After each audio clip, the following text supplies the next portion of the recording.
नमस्कार. जय श्रीराम. रामराज्याकडे मी नंतर येतो. त्याआधी सांगलीकरांसाठी एकदा टाळ्या होत जाऊ दे आणि स्टँडिंग ओव्हेशनची गरज आहे.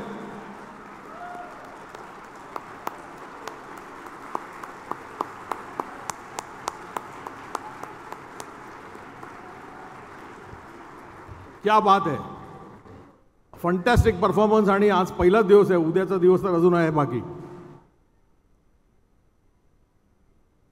मला वाटतं पवित्र कृष्णेचं पाणी पिऊन सांगलीकरांचं रक्त एवढं सळसळत आहे, यंग ब्लड, आणि जे जुनून दिसतोय त्याच्यात, आणि एक कल्पकता ज्या पद्धतीने ते आज सगळं मांडलं, ती कल्पकता, creativity, fantastic. You have set a benchmark. आणि पुढचं आपलं 20वं वर्ष आहे, त्यामुळे त्यासाठी आता एक नवीन उच्चांक गाठायची गरज आहे.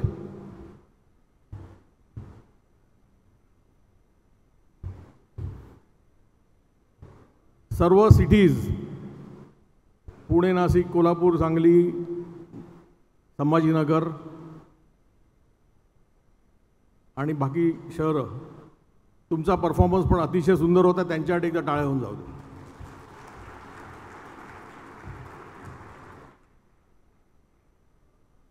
सर्व सिटी ओनर्स आणि इम्पॅक्ट ओनर्स, तुम्ही ज्या पद्धतीने सगळ्यांना मोटिवेट करून मोबिलाइज केलं आणि आज इकडे एवढा मोठा जमाव झाला, तुमच्यासाठी एकदा टाळ्या होऊन जाऊ द्या.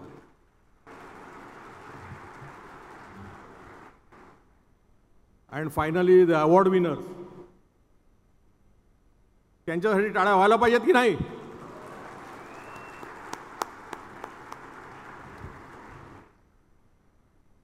सो 37 अवॉर्ड विनर्स होते आज. ही मंडळी काय वेगळं करतायत? What are they doing differently?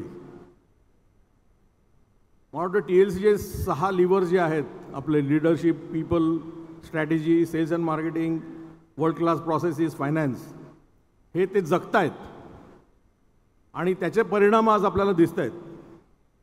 त्यांची टॉप लाईन आणि बॉटम लाईन दोन्ही TLC वेने वाढते. आणि वाढते म्हणजे किती? Average YOY growth, sales growth 65%, म्हणजे ते 5 वर्षातच 12x करणार आहेत. Average profit growth 130%. So average profitable sales growth 100% होते आहे. Just imagine the power they are unleashing on all of us. आणि हे सगळं त्यांचा जो RAS स्कोर जो आहे तो ॲव्हरेज फक्त 71% आहे. म्हणजे काही 90% आहेत आणि काही खाली आहेत. जर 71% एवढा चांगला परफॉर्मन्स आहे, तर जेव्हा ते 80 आणि 90% जातील तेव्हा काय होईल?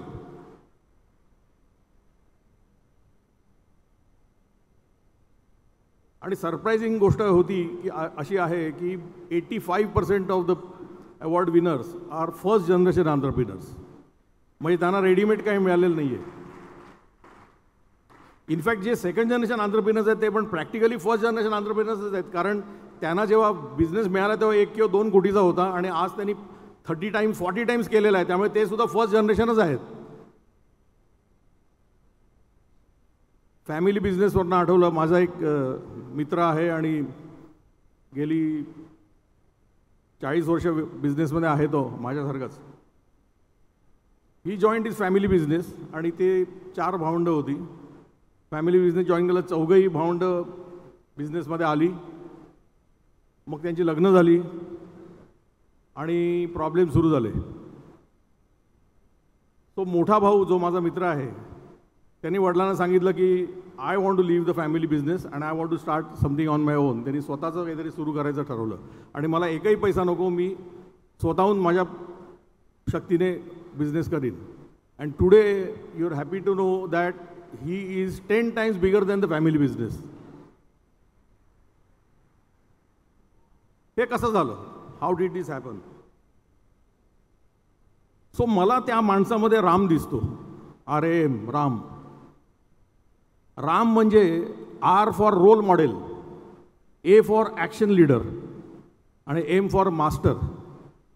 जी मंडळी आज अवॉर्ड विनिंग होती ती रोल मॉडेल्स आहेत आपल्या सगळ्यांसाठी, TLCसाठी. आणि they are action leaders because they are proven from their financials they mean action, they mean business, आणि they are all masters in their business, their domains. त्यामुळे हा जो राम आहे, ही जी नवीन व्याख्या आहे रामाची, हा आपल्याला आपल्या प्रत्येकात शोधायला पाहिजे. We have to identify the Ram in us. आणि आपल्या TLCSमध्ये, आपल्या सगळ्या TLCSमध्ये हा राम कुठे आहे शोधायला पाहिजे आपल्याला. आणि हे फक्त ह्यावेळेच्या अवॉर्ड विनरसाठी नाही आहे, पास अवॉर्ड विनरसाठी पण आहे, कारण त्यांनीसुद्धा असाच परफॉर्मन्स मागच्या वर्षी दाखवला आहे आणि त्याच्या मागच्या वर्षी दाखवला आहे.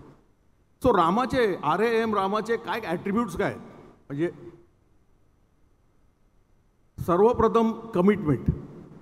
तुम्हाला या अवॉर्ड विनर्सची commitment, not only for the business but for the time. Commitment for time, commitment for the people, commitment for their work, ही तुम्हाला दिसेल. सगळ्यांमध्ये एक कॉमन फॅक्टर आहे हा कमिटमेंटचा. पण ही कमिटमेंट कशामुळे येते? कारण त्यांना काहीतरी पर्पज आहे, त्यांच्या बिझनेसला एक पर्पज आहे, त्यांनी काहीतरी एक विजन बघितलं आहे, त्यांनी त्याची स्ट्रॅटेजी केली आहे आणि त्याच्यावर ते फोकस करत आहेत. सो द कमिटमेंट, दुसरी कमिटमेंट असून चालत नाही, त्याला फोकस पण लागतो आणि त्यांच्याकडे तो फोकस आहे. आणि हा फोकस जर असेल, then you prioritize things in business as well as your personal life. आणि first thing in priority is health. आपली प्रकृती किंवा आपली शक्ती. Can you imagine a leader, अशक्त लीडर बघू शकतो का आपण? इमॅजिन करू शकतो का? आणि तुम्ही बघितलं असे अवॉर्ड विनर सगळे एकदम सशक्त आहेत. So first is health and then thoughts. विचारांची डेप्थ, विचारांची भरारी ही असायला लागते जर तुम्हाला विनर व्हायचं असेल तर. आणि ऑफकोर्स फॅमिली, कर्तव्य, आणि देन वर्क, कर्म, आणि देन सोसायटी, धर्म. हे सगळं तुम्हाला दिसेल ह्या, आणि याला खरा राम म्हणतात. हे सगळं सस्टेन करायला डिसिप्लिन लागते. आणि मला माहिती आहे, मी प्रत्येक अवॉर्ड विनरला बघतोय आणि मला माहिती आहे एव्हरीबडी इज डिसिप्लिन्ड. डिसिप्लिन असेल तर रोल मॉडेलिंग करू शकता. Role modelling not only for TLCS but their own people. If you are not disciplined then you cannot be a role model. But discipline will come. आता मी आज भाषण देतो आहे, उद्यापासून लोक म्हणतील चला मी डिसिप्लिन वागणार. 8 दिवसात तुमची डिसिप्लिन जर कमी होईल. त्याला कन्सिस्टन्सी लागते. So the next is consistency, सातत्य. जर सातत्य असेल तर डिसिप्लिन असणार, डिसिप्लिन असेल तर फोकस असणार, फोकस असेल तर कमिटमेंट असणार. So consistency is very very important. जे काय ठरवाल ते सातत्याने करायला पाहिजे. आणि ऑफकोर्स फायनली एम्पथी.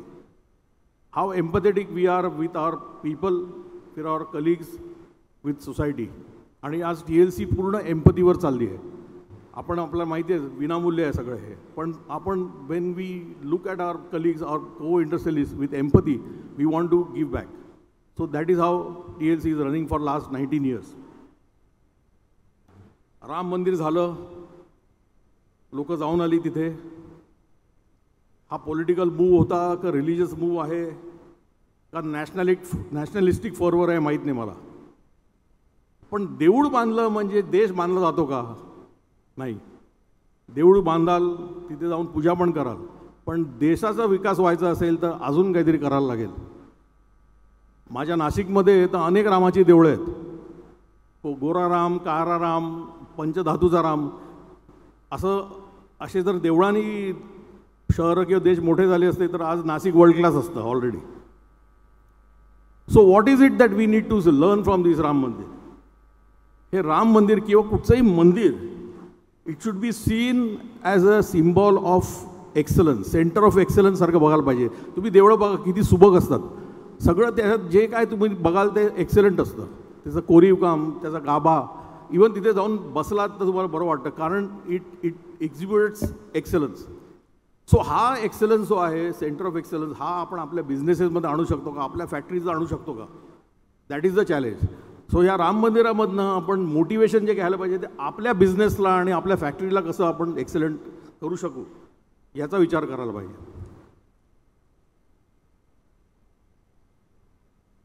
राम मंदिर वर्ण म्हणजे रामराज्य. रामराज्य म्हणजे प्रॉस्पॅरिटी फॉर एव्हरीवन. प्रॉस्पॅरिटी म्हणजे ग्रोथ. आणि ग्रोथ म्हणजे TLCने आपण घेतलेली काय 10x ग्रोथ. सो एकच ध्यास. थँक्यू. सो 10x ग्रोथ म्हणजे काय की तो एक ध्यास आहे. You have to explore your potential. पण any business grows from one problem to another. म्हणजे तुम्ही एका पॉईंटला असता एका बिझनेसमध्ये because there is some problem, there is some status quo and you have to solve that problem. आपण त्याला TLC भाषेत क्रिटिकल बिझनेस इश्यू म्हणतो. सो तो क्रिटिकल बिझनेस इश्यू सॉल्व केला की तुम्ही ग्रो होता, परत पुढच्या प्रॉब्लेमकडे येता. And that is how you grow from problem to problem. रामाला सुद्धा प्रॉब्लेम होते की नाही होते. पहिला problem he had to leave the family. Next सीतेला पळवलं, नंतर ब्रिज बांधायचा होता, नंतर रावणाला मारायचं होतं, नंतर परत आल्यावर सुद्धा प्रॉब्लेम होते. So problems is the way to grow, it is the way to learn. आणि that is what we need to learn from Ram Mandir. पण मला 10Xकडे थांबायचं नाही आहे. मगाशी कोणतरी बोलून गेलं की 10Xच्या पुढे काय. So I am going to propose something new today, and that is moon shot goals. Moon shot गोलचा अर्थ काय. मून शॉट म्हणजे जेव्हा JF केनेडीने ठरवलं की अमेरिकेला चंद्रावर जायचं आहे, तेव्हा he gave this vision to the country की in 10 years will go to the moon, man on the moon. And it happened. But it was not about the man on the moon, it was about the capabilities which the country build. ज्या पद्धतीने देश उभा राहिला, NASA develop झालं, technology develop झाली, that was what was the driver for that excellence. So आपण काय घेऊ शकतो. आपण 10Xच्या जागी मून शॉट गोल काय घेऊ शकतो. TLCने 10X ठरवलं आहे 10,000 बाय 2030 10,000 करायचे आपल्याला. But what can be a moon shot goal for TLC. I think 1 lakh by 2040. जर आपण 1 लाख मेंबर्सपर्यंत पोहोचू शकलो, then it is a moonshot goal. Take your time, I don't mind, but we'll keep that as our final vision. पण TLCने काय घ्यायचं. TLC जर 1 lakh members करणार असेल तर TLCने घ्यायचं. ऑफकोर्स आय थिंक कमीत कमी 100X तर विचार करायला पाहिजे तुम्हाला. आणि मी हवेत बोलत नाही आहे. मी माझ्या कंपनीने अचीव केलेलं आहे आणि कित्येक लोकांनी केलं आहे. आपल्याकडे आज गेस्ट आले आहेत, त्यांच्या पण किती लोकांनी ते 100X केलेलं आहे. So 100X can be a moonshot goal for businesses. आणि मला वाटतं ज्या पद्धतीने तुम्ही 10X सहज अचीव करताय, why not 100X. And it is not about money. 100X म्हणजे पैशासाठी नाही आहे. पैसे तर येणारच आहेत. 100Xला पैसे लागणारच आहे आणि पैसे येणार पण आहेत. It is about your potential. तुमच्यात जे पोटेन्शियल आहे, आज तुम्ही 10 ते 15% तुमचं पोटेन्शियल वापरताय ॲज स्मॉल बिझनेसेस. तुमच्यात एवढं पोटेन्शियल आहे की 100X is also a easy job for you. आणि it is not about only your potential, it is about countries potential, your cities potential. Just imagine the impact it will have on your city. ज्या पद्धतीने employment वाढणार आहे, ज्या पद्धतीने सिटीचा GDP वाढणार आहे, कंट्रीच्या GDPला तुम्ही कॉन्ट्रीब्यूट करणार आहात आणि तुमचा बिझनेस करणार आहात. म्हणजे तुमचा स्वार्थ साधूनच करणार आहात तुम्ही. हा सोशल अपलिफ्टमेंट होणार आहे. आपण TLCमध्ये जे काय प्रोजेक्ट्स घेतो सोशल, त्याच्यात वाढ होणार आहे. So it is not about just money, it is about so many things आणि building the country. So I want you to think over this. ह्याच्यावर विचार करायला पाहिजे तुम्ही. आणि याच लाईन्सवरती म्हणजे आपल्याला 100X कुठेतरी जाऊन करायचं आहे मून शॉट गोल, आणि आता 10X करायचं आहे. त्यासाठी मी पुढच्या नवीन वर्षात 4 नवीन इनिशिएटिव्ह रोल आउट करतो आहे. 100X लगेच येणार नाही आहे, 10X पण लगेच येणार नाही. त्यामुळे हा रोल आउट करतो आहे. ह्याला पुढे आपण अनेक वर्ष आपण याला सस्टेन करणार आहोत त्या इनिशिएटिव्हला. त्यातला पहिला प्रोजेक्ट आहे TLC is equal to quality. याचा पायलट रन आपण मागच्या वर्षी यावर्षी चालू आहे. एप्रिलपासून we are going to roll out in all cities. की TLC म्हटलं ना की quality products, quality processes, quality customer satisfaction, quality financials, everything should be quality. So कुठचाही TLC भेटला तर आपल्याला it should tell us that brand should be quality. So हा आपल्याला प्रोजेक्ट रोल आउट करायचा आहे. Because it is not about only products, it is entire the way you do your business qualitatively. क्वालिटीसारखंच अजून पण काही सर्वोत्तम प्रोजेक्ट्स, आपण याला सर्वोत्तम प्रोजेक्ट म्हणतो की TLC is equal to great place to work. आपण आपल्या कंपनीतली लोक त्यांना the way we treat them, it should happen that it will become a great place to work. TLC is equal to sustainability. Sustainable environment sustainable कसं करायचं, safe working place कशी करायची, financial susceptibility कशी आणायची, याच्यावर आपण प्रोजेक्ट्स घेणार आहोत. एप्रिलमध्येच मी mentor and teacher certification master class certification program roll out करतो आहे 3 महिन्याचा. This will address our bandwidth of teachers and mentors. कारण आपण ज्या पद्धतीने वाढतो आहे आपल्याला टीचर्स आणि मेंटर्सची गरज पडणार आहे.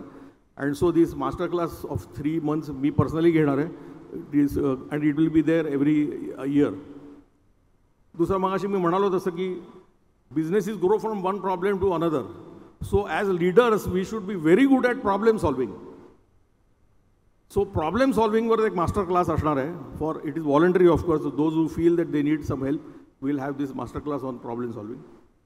आणि मला ऑडिट जेव्हा ह्या सगळ्या शहरांचं ऑडिट झालं तेव्हा एक मेसेज मिळाला की financial understanding and discipline small बिझनेसेसमध्ये तेवढं पॉवरफुल नसतं. It is weak in TLC also. So we are going to have a special finance master class in every city. आणि प्रत्येक सिटीमध्ये काही फायनान्सचे बेंचमार्क रोल मॉडेल्स आहेत आपल्याकडे. ते ही मंडळी त्या सिटीमध्ये फायनान्सवरती स्पेशल ट्रेनिंग घेतील.